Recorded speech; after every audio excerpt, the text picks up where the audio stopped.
Hello and welcome to another episode of Go-To Tech Reviews. Today we're going to be taking a look at AMD's entry-level Polaris GPU, the RX 460.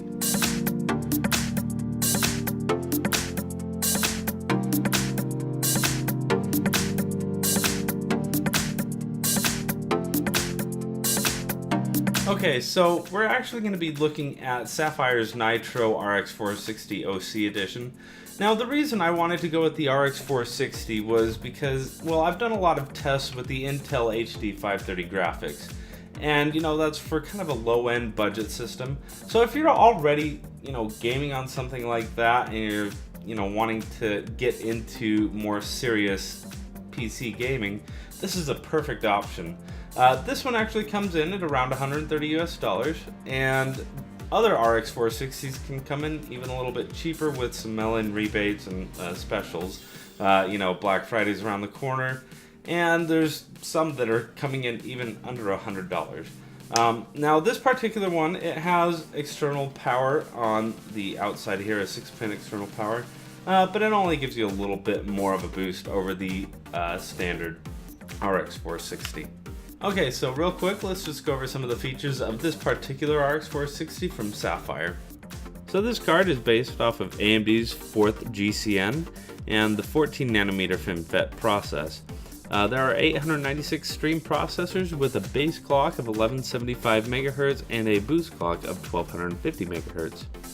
The interface is a PCI Express 3.0, with the memory interface being a 128-bit memory bus of GDDR5 memory at 4 GB, clocked at effectively 7000 MHz. There are 3 outputs. There is a DVI-D and an HDMI 2.0B, and also supporting HDR is the DisplayPort 1.4 with resolution maximum of 4K resolution at 60 Hz on both the HDMI 2.0B and DisplayPort 1.4.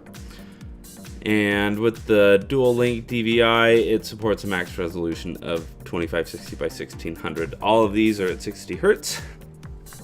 It features AMD's Crossfire technology, FreeSync technology, and all the other good things that come with it, including DirectX and HDR. So with the Sapphire Nitro, it features the DualX fans, and it actually keeps the GPU pretty cool, and I've found it to be pretty silent. So the dimensions of the card with the slot occupied is 221 millimeters by 123 millimeters and 38 millimeters. So it's a pretty small card and works pretty well for small form factor builds and HTPCs. And this particular version has external power, so it's got that 6-pin power connector that I mentioned earlier, and the power consumption is still under 150 watts. Okay, so let's go ahead and take a look at some of the tests that we're going to be running. First, the synthetic benchmarks, which will be your Firestrike Extreme, Firestrike, and Time Spy for DX12 performance. Then some of the games we're going to be going over are Metro Last Light, Middle-earth Shadow of Mordor, CSGO, Star Wars Battlefront, and Rise of the Tomb Raider. Okay, so let's go ahead and see what that extra $100 to $130 will give you in terms of performance over your integrated graphics on your budget PC.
numbers, and in my opinion, that's actually quite impressive considering the small fee that's required to go from integrated graphics to an entry-level card such as the AMD RX 460. So when you're looking at buying a card such as the RX 460, it's good to know what it is and what it isn't. So first off, what it is an excellent entry-level 1080p gaming card. It is also an excellent HDPC option for TV gaming, and if you have a 4K TV, it'll give you that 60 frames per second and give you HDR capabilities as well. It's also an excellent low power option, and actually most of the RX 460s out there do not have this external pin for power, and most of them just pull power from the slot. So it'll work in just about any system and small form factor builds. And the size of it really allows for, really small builds as well. So what the RX 460 is not, it is not going to be one of those monster 144 frame per second 1080p cards. It's just not going to do that sort of thing. And don't expect to do any sort of 1440p gaming or even 4K gaming for that matter. It's just not cut for that kind of thing. And I would highly recommend moving up to, say, the RX 470 for 1440p. And if you want to get into 4K gaming, I'm going to have to recommend going for the single card option. Even though the AMD RX 480 and Crossfire can do it, I do recommend a single card configuration, and you're going to be looking at a minimum the GTX 1070 or even GTX 1080, but it costs lots of money. And finally, it is not meant to be a great overclocker. As you saw in the numbers previously, that it was a very small margin, and really we had to add another 75 watts of TDP for a very marginal game. You're not going to be taking off this shroud to put on custom water blocks. It's just not meant for that kind of thing. So if you know this going into buying an RX 460, you're going to be perfectly happy with it. So anyways, in conclusion, this is a perfectly capable card. I think it's good for anyone who's looking to jump from integrated graphics to dedicated graphics and to get good 1080p gaming, even up to 60 frames per second. You're going to be gaming at about medium to high settings on most games. And this card should pull you out of the dregs of console gaming and elevate you to the entryway of the PC Master Race, where yes, there are indeed cookies, and I highly recommend it. So there you have it. That's the RX 460 from AMD. And if you like this video, give it a thumbs up. If you haven't already, subscribe to the channel. You can follow me on Twitter. The link's down in the description below.